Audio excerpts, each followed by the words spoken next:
I'm Philip Stoughton. I am at Electronica 2024 and I'm joined by Oshri from Cybord. Oshri, great to see you again. Great to see you as well. How have you been? How's the show been to you? Very nice, very interesting. Lots of people happy here. Yeah, it is. It's got a positive vibe and the city's just buzzing at the moment. So Definitely. it's encouraging. It's encouraging to see that. You had a recent product launch, RTI. Right. Tell me a bit about that and tell me why that's unique and why it's so important to the industry. Yeah, well, the RTI, the Real-Time Interceptor, is actually, we are taking our product, our capability to utilize the AI to sort electronic components. And actually, we are able now to do this real time. Yeah. So with the capability of real-time responding to the machine, and the machine, while it still holds the pick and place machine still holds the component in the air before it even places the item in place, we're able to tell the machine back that this component is good or not. Yeah. And if it's not good, the machine will drop it immediately. And with this capability, we're actually taking or offloading the concern from the end customer that they don't even need to follow the boards because we just clean them out from all the bad materials or at least the potential bad materials which could find its way into the product. Yeah. And that's, for example, automotive. There are some sectors in automotive which are not even allowed to rework the boards. No rework allowed, yeah. And if this is the case, then even if we discover today there is a bad component of this board, you need to replace it, they need to throw away the board. Yeah. That's a scrap. And that's a loss of money and time. And here with the RTI, they won't need to scrap anything because we eliminate the risk up front. And that's the case. Yeah, and I think it's really interesting. You know, as soon as I saw the name Real-Time Interceptor, there are just two things you think of immediately. Firstly, it's happening in real time. And when I look particularly at the automotive industry, takt time on the line is absolutely essential. They won't consider any application that slows their line down because it is something they've honed and tuned to perfection. But also the idea that you're intercepting problems, you're not just identifying them. You know, if you said it was real-time identifier, that would be good, but it wouldn't be great. So I think that's really important. Tell me a little bit about where you are in terms of adoption. Most of your customers are OEMs rather than EMS companies, but it seems to me that EMS companies are also getting a huge amount of value from the application of your software. Definitely, that's right. So, well, actually, two types of customer, different incentive. The EMS care about the system and interested in the system because they are getting a more robust process, more efficient process, and by this they get better profitability. Yeah. That's these guys need this profitability. And better performance for their customer. Better performance for their customer, which is a competitive advantage today. Absolutely. Yeah. OEM is a different story. At the end of the day, the OEM carries all the responsibility. When the product goes out there in the field, who cares who take care of the warranty in front of the end customer? Well, that's just the OEM. Yeah. And the OEM hates to be exposed when something happens in the field. So with this RTI and even with the other products that we have today with the TCI, which is the traceability and all this stuff, well, they are fully covered actually. Yeah. So this is how we are implementing with both. Yeah. Today we see more OEMs running to adopt first. First because they're more convenient. They think more about the damage. They can. Well, they're going to be the people that have the brand damage from the recall in terms of their consumers. But they're also the people that have the large margin. Part of the challenge with EMS companies is kind of a cost-plus business. So it's difficult to apply something new if your OEM customers aren't ready to partner up and help you do that. So, definitely. It's interesting. You've had a couple of big OEMs, but you're seeing more and more OEMs participating now. Right. Tell me a bit about how that's developing.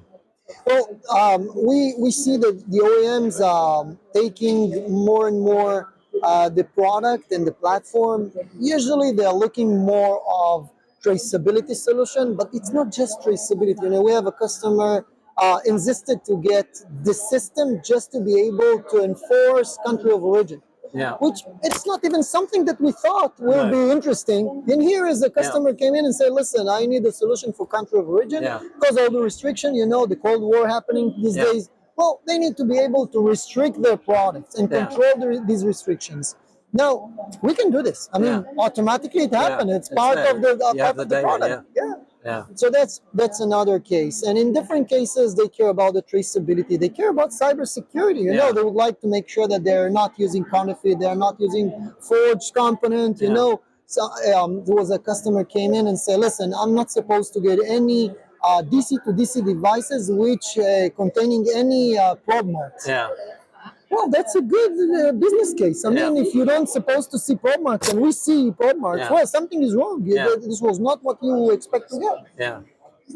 These are the direction they are taking us. I'm happy to see that we bring the capability, we bring the technology, but actually the customer is saying their words. They decide how to take it and how they to decide deploy how to use it. I think one of the really interesting applications that kind of just hit me in the face recently, I was on a panel with TTI. It was actually an Eric Miskel show, and we were talking about the amount of inventory in the supply chain and the concern around date code. So the component industry is like, well, you know, you might have two components with a date code that's 23 months that they shouldn't be using after 24 months. One's been stored perfectly, one hasn't been taken care of. So how do we figure out where the date code cutoff is? And my immediate thought was, you guys should be talking to Oshri because they have that data. They can look at that and say, actually, this 23-month-old component is great. These 18-month-old components are terrible because they maybe haven't been looked after. So where they've just used date code in the past maybe doesn't make sense. And when they can use real-time, fully 100% inspection, it creates another opportunity for them to save money. Definitely. And you know what? I heard this session. It was a very interesting one around the supply chain and the inventory issues. And I think that keep dealing with, I have date code 23. I can use only date code 23, 24. That's it. Not more than 2 years. Yeah.